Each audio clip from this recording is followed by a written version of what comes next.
अंधेर नगरी चौपट राजा। काशी तीर्थयात्रा की वापसी में एक गुरु और शिष्य किसी नगरी में पहुंचे। नाम उसका अंधेर नगरी था। शिष्य बाजार में सौदा खरीदने निकला तो वहां हर चीज एक ही भाव, सब धान 22 पसेरी, भाजी टका सेर और खाजा, एक मिठाई भी टका सेर। शिष्य और चीजें खरीदने के झंझट में क्यों पड़ता, 1 टके का सेर भर खाजा खरीद लाया और बहुत खुश होकर अपने गुरु से बोला, गुरुजी, यहाँ तो बड़ा मजा है, खूब सस्ती हैं चीजें, सब टका सेर।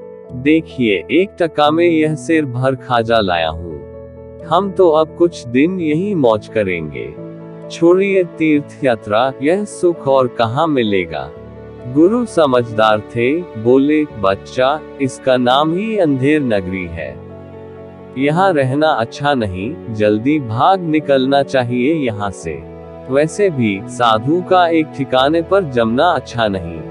कहा है, साधु रमता भला, पानी बहता भला। पर शिष्य को गुरु की बात नहीं भाई। बोला, अपने राम तो यहाँ कुछ दिन जरूर रहेंगे। गुरु को शिष्य को अकेले छोड़ जाना उचित नहीं लगा। बोले, अच्छा, रहो और कुछ दिन, जो होगा भुगता जाएगा। अब तक शिष्य अंधेर नगरी का सस्ता माल खा खाकर खूब मोटा हो गया। उन्हीं दिनों एक खूनी को फांसी की सजा हुई थी, पर वह अपराधी बहुत दुबला पतला था। फांसी का फंदा उसके गले में ढीला था। इस समस्या से निजात पाने के लिए राजा ने कहा कि जिसकी गर्दन मोटी हो उसे ही फांसी लगा दो। अंधेर नगरी ही जो ठहरी। हाकिम ने सिपाहियों को हुक्म दिया कि जो मोटा आदमी सामने मिल जाए उसी को फांसी लगा दो।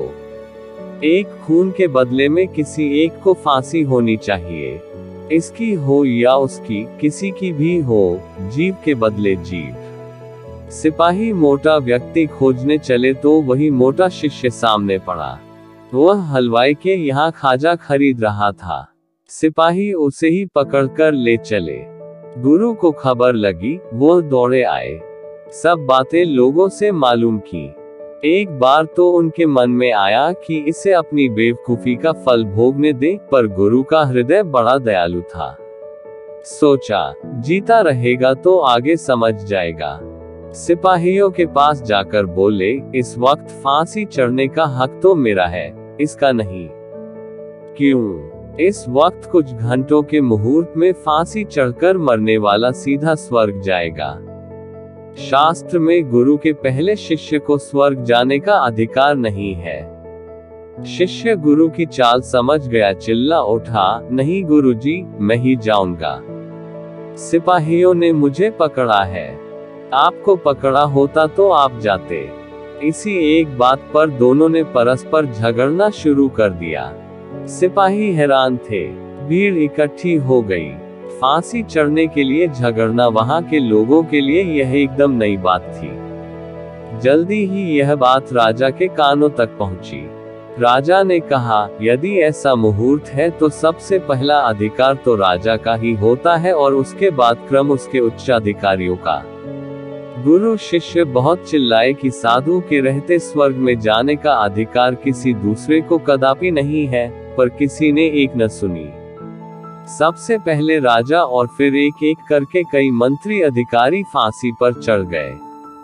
गुरु ने सोचा कि अब ज्यादा मनुष्य हत्या नहीं होनी चाहिए, तो अफसोस करते हुए बोले, अब तो स्वर्ग जाने का मुहूर्त समाप्त हो गया, इसके बाद फिर कोई फांसी न चढ़ा।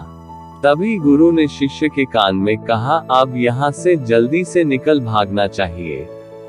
देख लिया ना तुमने कि अंधेर नगरी में कैसे कैसे बेवकूफ बसते हैं।